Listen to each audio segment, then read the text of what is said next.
উপস্থাপন করেছেন জনাব আনোয়ারুল আজিম। এলাকার গণ্যমান্য ব্যক্তিবর্গ, অভিভাবকবৃন্দ, সুধীবৃন্দকে, বিশেষ করে আমার বিদায়ী শিক্ষার্থীরা এবং শিক্ষার্থীরা কথা বলেছে, আমাদের অভিভাবক মহল থেকে কথা বলেছে, সুপারিনটেন্ডেন্ট প্রতিষ্ঠান প্রধান কথা বলেছে। খুব সুন্দরভাবে গুছানো কথা হয়েছে। সবচেয়ে ভালো লাগছে এখানে একটা গুছানো প্রোগ্রাম হয়েছে। অত্যন্ত সুন্দর পরিবেশে তোমরা অনুষ্ঠানটা উপভোগ করছো এবং প্রত্যেকে আমাদের কথা শুনছো, তাই না? অন্য জায়গাতে কিন্তু এত সুশৃঙ্খল পরিবেশ আমরা পাই না।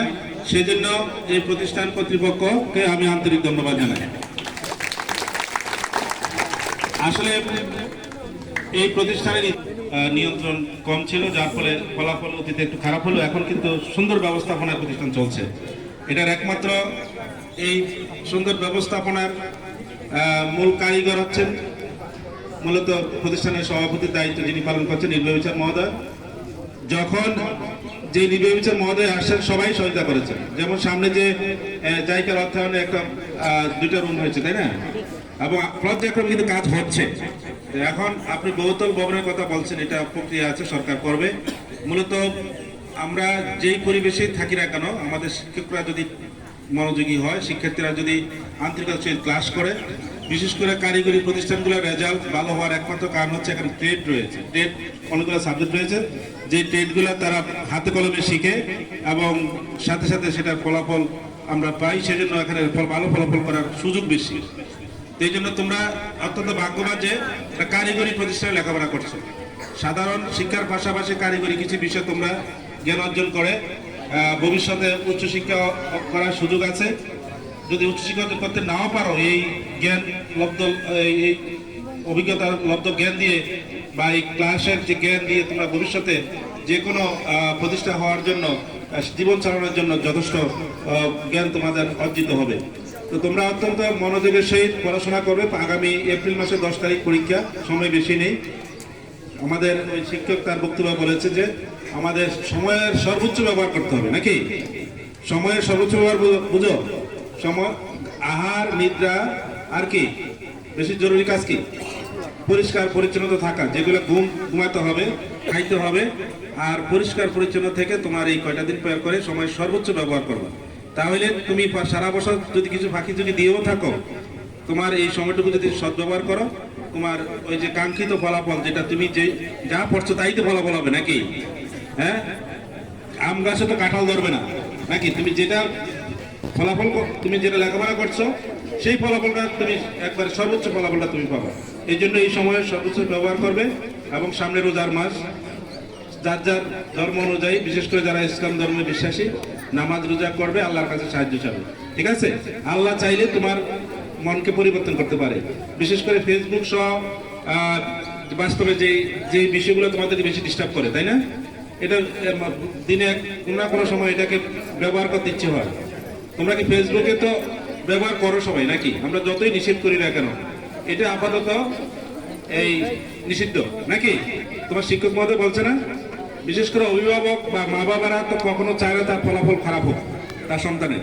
এই জন্য মা বাবার নিয়ন্ত্রণে থাকবা, বাইরে ঘোরাঘুরি করবা না, সময়ের সর্বোচ্চ ব্যবহার করবা। শিক্ষকদের কথা তো শেষ, তারা যা বলার, যা পড়ানোর পরে দিয়েছে, তাই না? আগামী জানুয়ারি রমজান মাসে নিশ্চয়ই বিশেষ কিছু ক্লাসের ব্যবস্থা হবে, নাকি? আছে নাকি? যাক, বিশেষ যদি ক্লাসটা থাকে তোমাদের আজকেই বিদায়, আজকে বিদায় না? অর্থাৎ শ্রেণীকক্ষে তোমাদের আর পাঠদান হবে না। শিক্ষকদের সাথে ব্যক্তিগত যোগাযোগের মাধ্যমে তোমাদের কোনো সমস্যা থাকলে সেটা সমাধান করবে, তাই না? যেহেতু বিদায়ের পরে তো আসলে ক্লাসের সুযোগ নেই। তো তারপরও আমি অনুরোধ করব শিক্ষকদের সহিত, শিক্ষকদেরকে অনুরোধ করবো তাদের প্রত্যেকের মোবাইল নাম্বার নিয়ে তাদের সাথে 1-to-1 যোগাযোগ রাখবেন, গার্ডিয়ানের সাথে কথা বলবেন। আর তাদের ফলাফল ভবিষ্যতে যদি কাজে না লাগে, উচ্চশিক্ষা গ্রহণে কিংবা বাস্তবে যদি কাজে না লাগে, তাহলে তো আমি যে পাশের হারের কথা বলেছি বা GPA-5 এর কথা বলেছি, এগুলো তো আমার কাজে লাগবে না। তো তারা যারা ভবিষ্যতে কাজে লাগে সেই দিকে তাদের, বিশেষ করে আজকে যারা বিদায় নিচ্ছে, তোমাদের জন্য মূলত আজকে দোয়ার আয়োজন, বক্তৃতা আমি দীর্ঘায়িত করবো না। তোমাদের প্রতি শুভকামনা রইল। বিশেষ করে 6ষ্ঠ শ্রেণী থেকে আপনার সর্বাধিক সংখ্যক শিক্ষার্থী ভর্তি হচ্ছে, এটা আপনার কাছে খুশির খবর, আমার কাছে খুশির খবর। তো বেশি শিক্ষার্থীর দরকার নাই, আমরা কাঙ্ক্ষিত শিক্ষার্থী হলে আমরা খুশি। ঠিক আছে? কাঙ্ক্ষিত শিক্ষার্থীর বাইরে শিক্ষার্থী ভর্তি করালে আপনি কিন্তু যোগাযোগ করতে পারবেন না।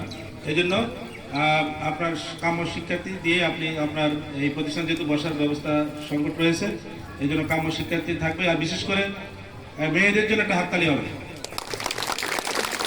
একমাত্র কারণ হচ্ছে যে কয়েকটা উপস্থাপনা এখানে হয়েছে, হ্যাঁ, বিদায়ী এবং যারা 1 to 10 থেকে যে উপস্থাপনা করছে সব মেয়ে নাকি, এবং শিক্ষকদের মধ্য থেকেও একজন নারী শিক্ষক উপস্থাপনা করেছে। তো আমার স্যার বলতেছিলেন ছেলেরা কি হারিয়ে যাচ্ছে কিনা, স্যারের কথাটাই বলছি, তোমরা হারিয়ে যাও নাই, তোমাদের সাহসের অভাব।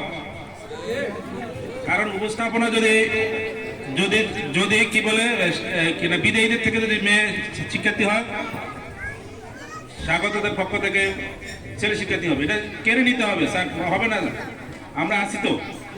অর্থাৎ তোমরা কিন্তু হারিয়ে যাচ্ছ, এটা হতে দেওয়া যাবে না। হ্যাঁ, আমি তোমাদের পক্ষে অবস্থান করছি, স্যার ওইদিকে যাচ্ছে।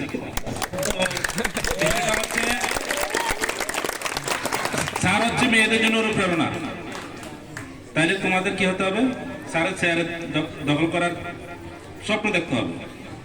হয়তো হইতে পারবে না, কিন্তু স্বপ্ন দেখতে সমস্যা আছে। তাইলে এই চেয়ারে যদি পুরুষ বসে তোমার কোনো সমস্যা আছে? মেয়েদেরও সমস্যা নাই, এই চেয়ারে হবে না, অন্য চেয়ারে হচ্ছে বড় চেয়ারে মেয়েরা যাবে, কিন্তু এই চেয়ারে ছেলেরাও তো আসতে পারে। এই স্বপ্নগুলো দেখো, পড়াশোনা করে উচ্চশিক্ষা অর্জন করো। আর এখানে এই বিদায় অনুষ্ঠানে স্যার আমি আসার উদ্দেশ্য একটাই, যে তোমরা আমাদেরকে অনুসরণ করলে অন্তপক্ষে বিপদে যাওয়ার সম্ভাবনা নেই। কোনো খারাপ কথা এখানে হয়েছে এই পর্যন্ত, অতএব তোমরা ভবিষ্যতে ভালো মানুষ হও, তোমরা এই প্রতিষ্ঠানে লেখাপড়া করে ফলাফল অর্জন করে এই প্রতিষ্ঠানের সুনাম রক্ষা করো। আর মূলত আজকে এখন কি দোয়া হবে, সংক্ষিপ্ত দোয়া অনুষ্ঠান হবে, সবাইকে সবাই প্রতি শুভকামনা। আসসালামু আলাইকুম।